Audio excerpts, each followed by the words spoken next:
Welcome back to అత్త కోడలు ముచ్చట్లు యూట్యూబ్ ఛానల్. అత్త ఇవాళ ఏం స్పెషల్ చేస్తున్నారు? గుమ్మడికాయ సూపు. ఏ గుమ్మడికాయ ఏదైనా చేసుకోవచ్చా? బూడిద గుమ్మడికాయని చేసుకోవచ్చు, మంచి గుమ్మడికాయన చేయొచ్చు. సూపర్. నిజంగా బాగుందా? నీ వీడియో కోసం చూస్తున్నా? లేదు నిజంగా. ఏదమ్మా అంత సీరియస్ గా ఉన్నావు?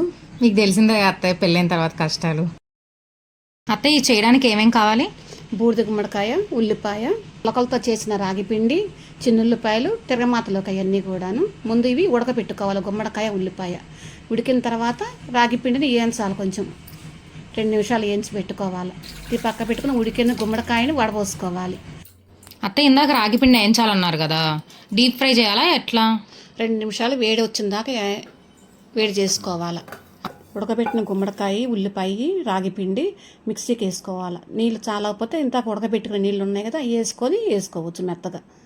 అవి వేసినాక బాండీలో గుమ్మడికాయ ఉడకబెట్టిన నీళ్ళు ఉన్నాయి కదా, అవి బాండీలో వేసుకొని ఆ పిండి మిక్సీకి వేసాం కదా, అది మొత్తం కలిపి అందులో వేసి కొంచెం సేపు ఉడకనివ్వాలి. 2 పొంగులు రానిచ్చిన దాకా. ఇంత కష్టాలు వచ్చినాయి అన్నావు కదమ్మా, అవన్నీ కామనే. సంతోషంగా ఉండి సీరియస్గా ఉండమాక. నువ్వు నవ్వుతూ ఉంటే ఇల్లు సంతోషంగా ఉంటుంది. 2 పొంగులు రానిచ్చే లోపల అది ఉడుకుతూ ఉంటే మన తిరగమాతకి చిన్నులపల్లి సన్నగా ముక్కలు కోసుకోవాలి. సూపులో కొంచెం తగినంత సాల్ట్, మిరియాల పొడి వేసుకొని కొంచెం సేపు ఉడకనివ్వాలి. ఈ లోపల అది ఉడికే లోపల తిరగమాత పెట్టుకోవాలి. కొంచెం జీలకర్ర, వాము, చిన్నుల్లిపాయలు.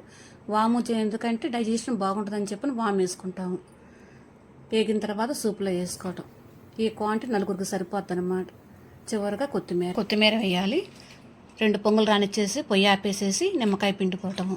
నిమ్మకాయ పిండి వేస్తే ఇంకా సూప్ రెడీ. బూడిద గుమ్మడికాయ సూప్ ఎందుకు చేస్తున్నామంటే జ్యూస్ చేస్తే పిప్పి వరకు పారేస్తున్నాము. అదే గుమ్మడికాయ ఉడకబెట్టిన సూప్ అయితే మాత్రం మనం తినవచ్చు. అంతా బాగుంటుంది కూడా. ఎలా ఉందమ్మా?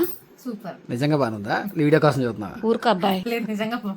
ఈ రోజు మా డిన్నర్ వచ్చేసి సూప్, ఆరెంజెస్, దానిమ్మకాయ, ఉడకబెట్టిన బీట్రూట్.